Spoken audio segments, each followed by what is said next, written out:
Next on Currents News, hundreds of undocumented immigrants sharing their faith on the streets of Queens as President Trump continues to promise mass deportations. Electrical wiring is being blamed for the fire that gutted a Rosedale church last week. Tonight, parishioners are proving the Catholic faith is so much more than just a building. It's Religious Freedom Week, an exclusive interview with one of America's most prominent archbishops. He's worried about the future of the First Amendment.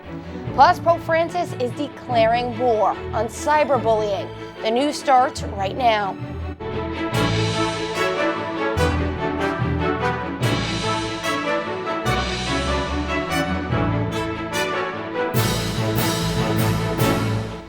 Good evening, I'm Michelle Powers. Undocumented immigrants in the Brooklyn diocese are on guard tonight.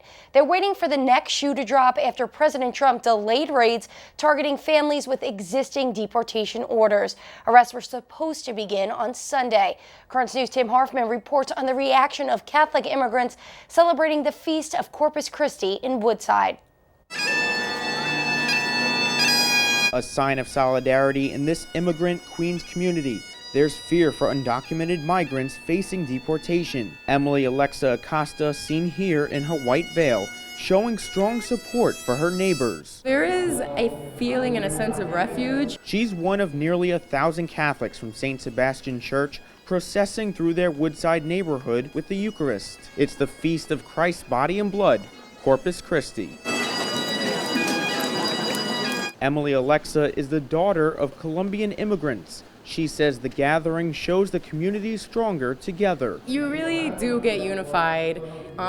It does bleed into all aspects of your life, especially right now where there's a lot of division in the country. The procession comes after President Trump delayed plans for nationwide raids to deport undocumented families, but there's still concerns for the future. Blanca Tenenbagoy, an immigrant from Ecuador, says they're not losing hope. They trust in God.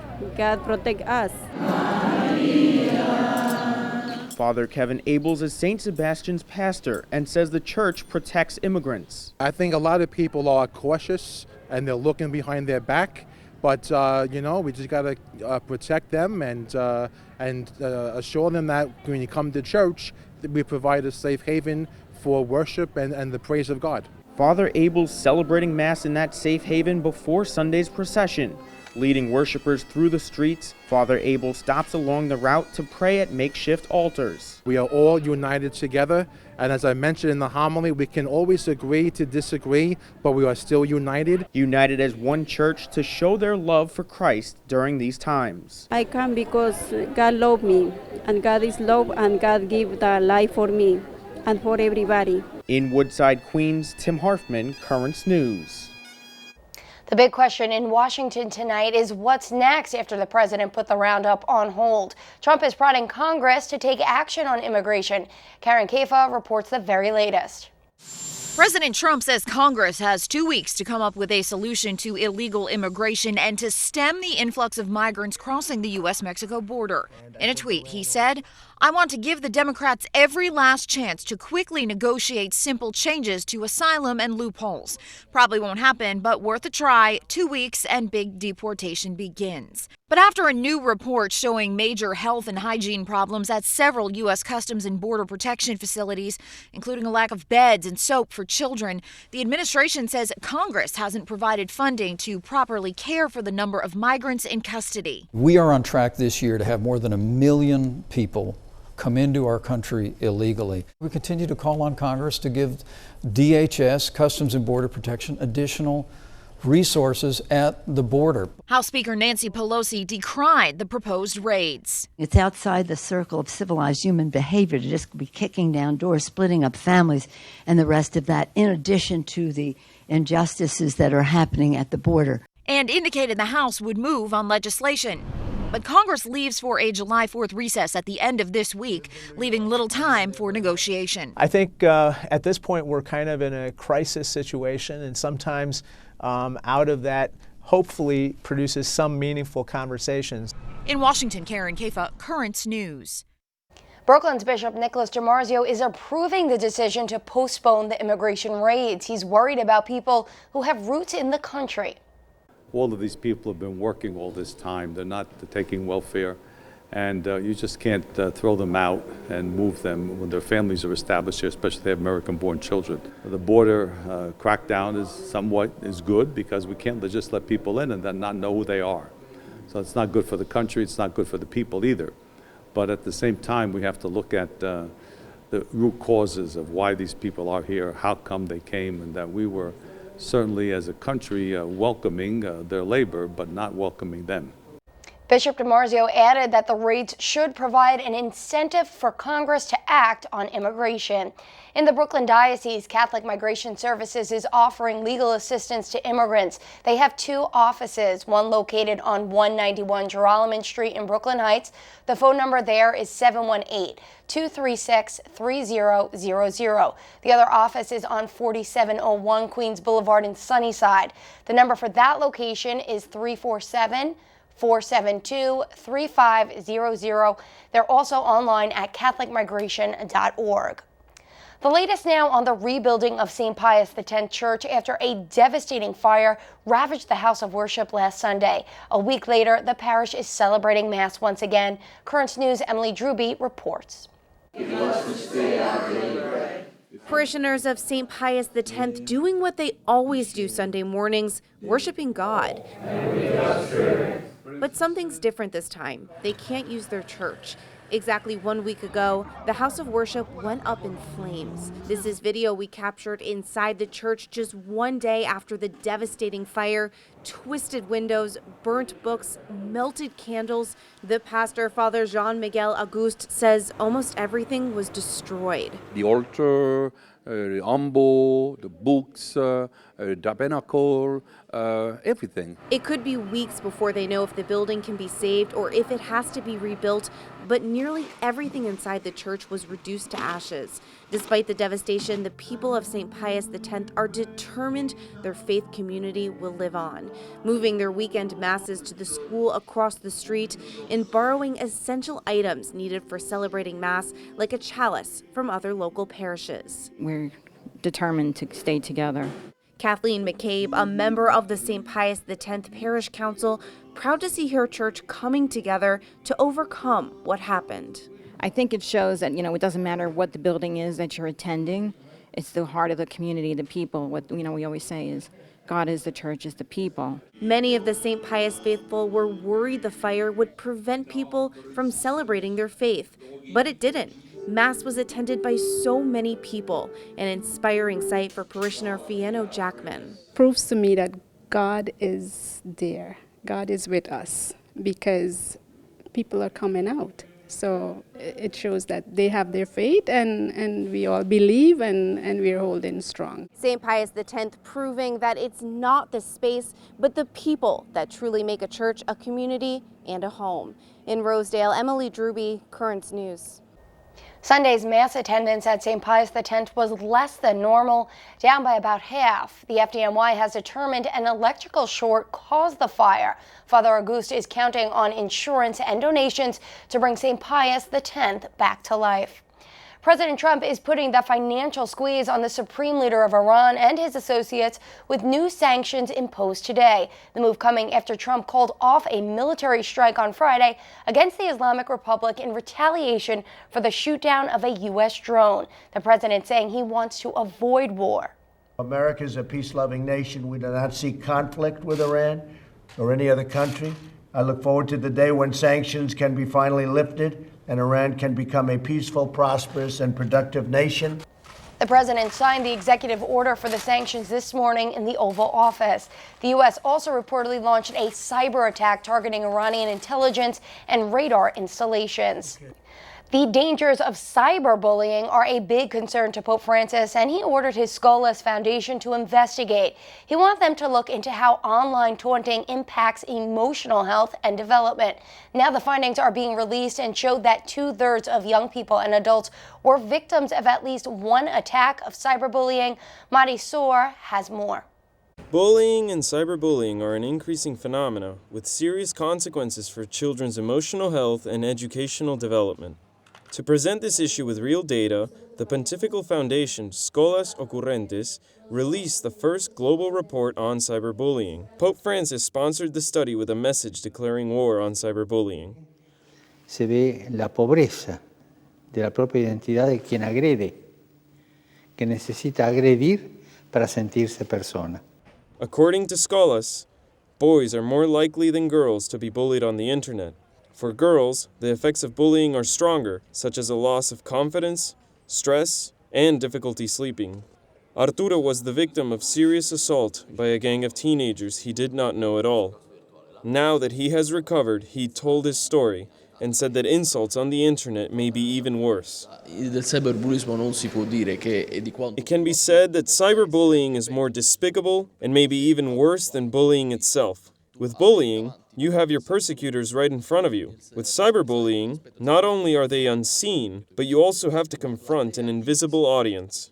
For months now, Escolas Ocurrentes has been proposing new steps to combat the issue of bullying. Juntar a los jóvenes del mundo entero para decir... Our idea is gathering young people from all over the world and say to them, you are sometimes the victim. We always talk about the victims. You are also the bully, but you are also the public. Well, we are not going to study to see what we do with you, but you are the ones who are going to implement a different policy, and we the adults are going to discover our responsibility. That was Matthias Sohr reporting. According to the Vatican study, more than 8 out of every 10 young people have witnessed an act of cyberbullying. An update tonight on the first soccer match scheduled for the Vatican's new women's team. It didn't happen. The Holy See squad was supposed to take on a team from Vienna Saturday.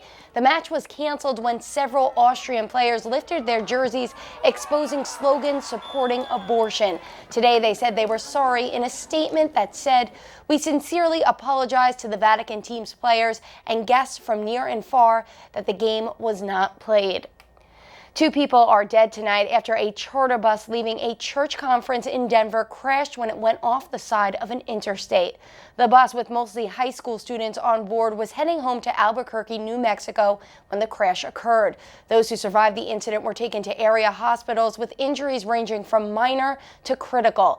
The Archdiocese of Denver is asking for prayers for all those involved. The accident is still under investigation. There's a lot more news headed your way. Catholics are marking Religious Freedom Week. I'll have an exclusive interview with the top leader working to fight the dangers to faith.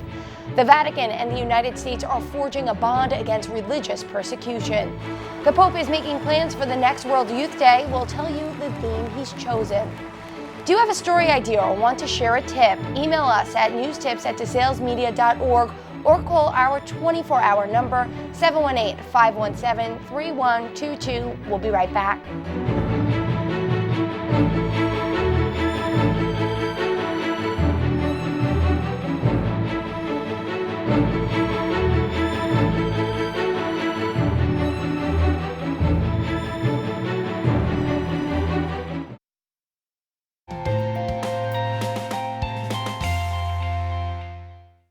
It's Religious Freedom Week in the United States, and the event comes at an especially threatening time. Nationally, the U.S. Church is facing serious violations of the First Amendment, and around the world, anti-Christian hostility is staggering. Archbishop Joseph Kurtz is the chairman of the U.S. Bishops' Committee for Religious Liberty. He joins us now from the Archdiocese of Louisville, Kentucky. Archbishop, here in the U.S., the church is facing a dangerous threat to religious freedom from California and a bill that would break the seal of the confessional in certain abuse cases. How should Catholics respond to this? Well, Michelle, first of all, thank you for highlighting Religious Freedom Week. And I think there's a theme of Religious Freedom Week, and that is pray, reflect, and act. So whether we're talking about the threat to religious freedom through the confessional and the seal of confession, or whether we're talking about some other threat within the United States, we always begin by praying that God will give us a healthy understanding of religious freedom. Pope Francis, when he came to the United States in 2015, he said very clearly that the gift of religious freedom is a precious gift, and that we need to be vigilant in order to both defend and preserve it. So Good advice from our Holy Father. So, Archbishop, an example for you is lawmakers in the United States often seem to ignore the concerns of Catholics. Right here, Governor Andrew Cuomo's harsh abortion law that would end the life of a baby in New York, even up to the moment of birth. What can we do in terms of actions to have our beliefs respected? Well, you know, the first thing, Michelle, that we need to do is we need to pray for the child in the womb, for that child's mother and family members. And in doing so, we need to have the courage to talk to our neighbors about how important it is to defend the gift of life in the womb. So don't be discouraged. Look for opportunities to be able to protect the child in the womb. And remember, it's important to know that our values are eternal.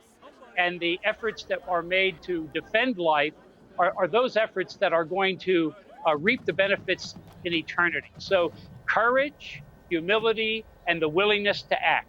Now, a personal question for you, Archbishop. Overall, do you think religious freedom is protected adequately in our country? Well, no, I do not. And I think there have been constant assaults over the last 10 years. I think we've made some gains, but I got to tell you what I think is the biggest threat, and that is what I call the court of public opinion. I think there are people, good people, who say, well, maybe we don't need religious freedom. They don't realize that religious freedom is the freedom for each person to seek the truth, to live that truth, and then together to actually support and deepen a nation that is based on that gift of religious freedom. And my last question for you, Archbishop, is what do you think about the future? Will religious freedom continue to be attacked and weakened, or will we eventually all stand up for this? Well, I guess from the very beginning of our nation, we have had assaults on religious freedom. And so the word vigilance means we can't simply say, well, that work is done, let's move on to something else. Just as the gift of your family is a gift that needs to be cherished and defended every day, so true is the gift of religious freedom. Now, let me make sure we say this. We're not trying to impose something on others. We're trying to propose. We want to always act civilly, and we want to act in a way that wherever possible, we come together in dialogue in order to see the gifts of religious freedom as benefiting really all Americans. So yes, being vigilant is going to be part of our lot in life now and into the future. All right, Archbishop Kurtz, thank you so much for being with us. Always a pleasure to have you. You're welcome, Michelle. God bless you.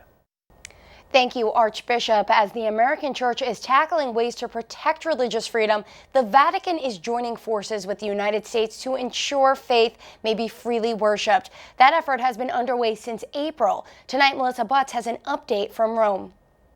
As U.S. bishops are getting ready to celebrate Religious Freedom Week, the Vatican also prays and acts to protect what they call a fundamental human right. Cardinal Parolin regrets that religious freedom continues to be threatened and that therefore the situation for many believers is far from improving. A brief consideration of the numerous violations of religious liberty on the global stage and the appalling number of innocent persons that suffer persecutions because of their beliefs, including many Christians, should leave no doubts in our minds that we are dealing with an aggressive attack that strikes at the very core of the enjoyment of fundamental human rights. He expressed this in an event organized by the Stand Together Project and the United States Embassy to the Holy See. It was an occasion in which the Vatican Secretary of State also recalled the violation of religious freedom threatens the common good. Despite so many efforts to promote and reinforce the fundamental human right of religious freedom, we are actually witnessing a continued deterioration, we might say even an assault of this inalienable right in many parts of the world. The host of the meeting was the U.S. Ambassador to the Holy See, Callista Gingrich. She insisted that protecting this freedom is urgent, and it is work requiring everyone's help. Our symposium today comes at an urgent time. Unfortunately, for millions around the world, religious freedom is currently under threat or restricted entirely. All of us across governments, civil society, faith organizations, and media must work together to advance and defend this cause. This drama affects more than 60% of the world's population, who reside in countries where there's not complete religious freedom, as explained during the event. Whether in Rome or in the United States, the North American Church is continuing to take a stand for religious liberty, ensuring that everyone has the freedom to worship, whether here or abroad. At the Vatican, Melissa Butts, Kurtz News. New York's Governor Andrew Cuomo is making a solidarity trip to Israel. I believe on Wednesday, the governor is going to the Jewish state after a recent wave of anti-Semitic attacks in New York. The trip is meant to show that New York State stands with its Jewish community and the people of Israel. The Pope is already making plans for the next World Youth Day. The Holy Father saying the 2022 gathering in Lisbon will have the theme Mary arose and went with haste. Those words are from St. Luke's Gospel when the Blessed Mother visited her cousin Elizabeth after the Annunciation. Lisbon is just 75 miles away from one of the most popular Marian pilgrimage sites in the world, Fatima. Still to come on Current News, a wonderful celebration at one of the oldest churches in the Brooklyn Diocese. And the reasons why we're delighted to report another story, all 50 reasons. And the tablet has a brand new page called Our Diocesan Family, where you can share your pictures of recent baptisms, Holy Communions, confirmations, marriage, all of the joyous sacraments. For more details and to submit your photos, go to thetablet.org/Our Diocesan Family. Your picture may be published in an upcoming issue of the newspaper. We'll be right back.